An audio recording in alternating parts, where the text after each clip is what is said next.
You might think an address is kind of a strange thing to talk about in a movie, but in Thailand and in Pattaya specifically, there's so much new construction that nobody seems to know what the street signs are and what the roads are named, and they're really bad about starting and stopping the same number of street. So you may have soy 6 in 5 or 6 different locations and completely segregated from each other.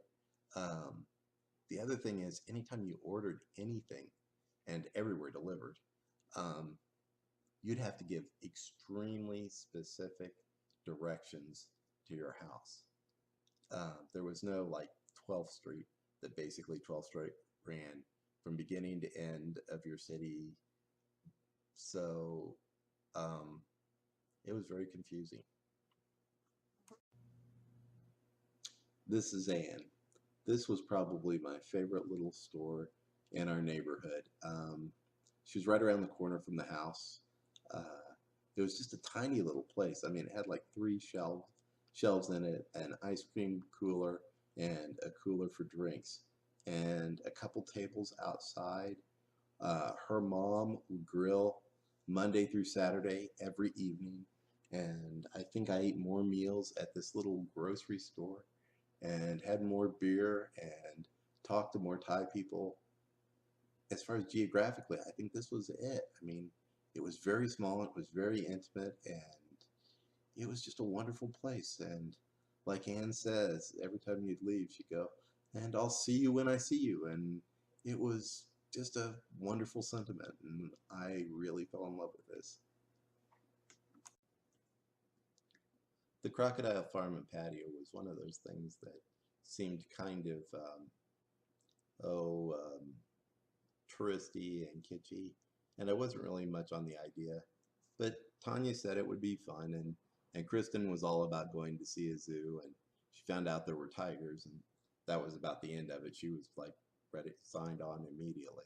So we went, and I was really surprised because we walked in, and there was an amazing rock garden to start with, and the first thing we did was run into a little bitty snake on a bush, and Kristen was right up on the bush looking at the flowers above the snake. And I said, "Kristen, there's a snake right there." And oh my God, I thought she'd jump back about 30 feet. This thing was absolutely tiny. And I found out later it was something they referred to as a flying snake and is common all over the country. But it was really beautiful, and we got to play with elephants. And I saw my first Mekong catfish, which are just massive.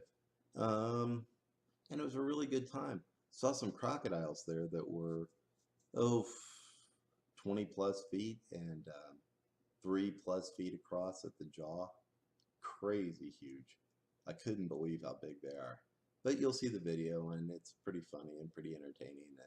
And I had a good time. And if you're ever there, I would definitely say for 12 bucks, it was definitely worth a day. So take a look and see what you think.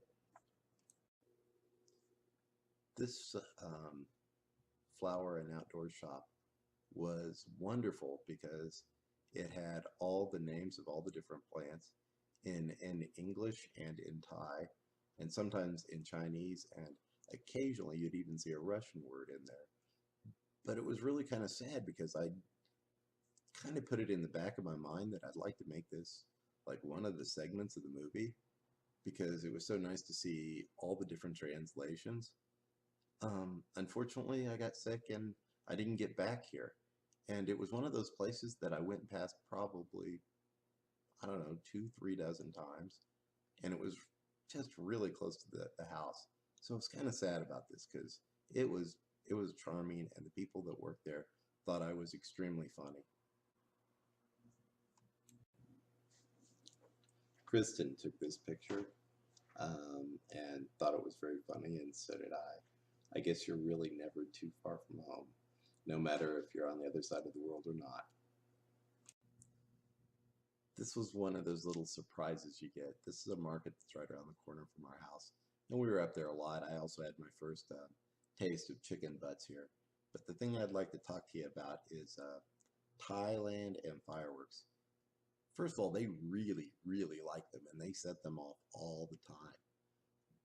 But the thing about the market is I was buying things that could basically blow your hand off, and I was being sold them by kids that were probably 7 to 13 years old.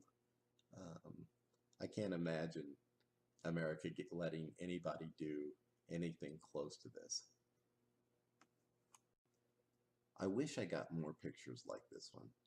This is a patio garden on the second floor of the house, and these were extremely common in our neighborhood, where you would look up and someone would have, pots full of vegetables and flowers and trees, and have this absolutely wonderful, charming little garden in, maybe a 5 foot by 5 foot area, or this one's a little bigger, but this was actually really large for what I'm talking about.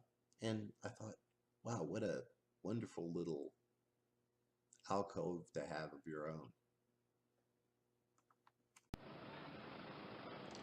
This is probably my favorite video of the entire trip, and I'm not sure exactly why it happened to line up that way, but it has. I think this is the most stereotypical look at a street view of what I actually did in Pattaya. The number of cars flying up and down the street, the number of people that you see, the fact that all the lights are on and there are no sidewalks or curb cuts or any type of ADA compliance at all. I'm also happen to be sitting in front of one of my first friends in the neighborhood, Joy's fruit stand, and Joy knew English pretty well, and we talked, and I probably bought fruit from her at least every other day for the first month we were there. And then as I talked to her, she started catching a cold, and then it sounded like it was deep and real respiratory, and I saw her and she was very, very flushed, and it looked like she was having a temperature, and a temperature when it's 90 out is kind of intense. And then like the next day I went down there and she and the fruit stand were gone. It's very odd not to have any kind of ability to ask the gas station that was beside her, or the t-shirt shop that was next to her, or the coffee shop that was 12 feet away, where she went, because I didn't know Thai well enough. And the one answer I did get was they didn't know. So to watch somebody disappear completely off the face of the earth is really, really staggering. I also like the closeness of the traffic to me. When I was driving on the streets, that's basically what I saw and felt. You can actually feel or see the rumble in the video as the cars go past. Lights everywhere, people everywhere, food everywhere, smells of every description happening every time you move. You see here toward the end of the video, the gentleman that turns around his motor scooter and is delivering food to one of the stands, and him pushing it around, and the amount of labor and the amount of work. It's an incredible place, and it's thriving and alive, and everyone lives on the streets, and I was completely in love with it.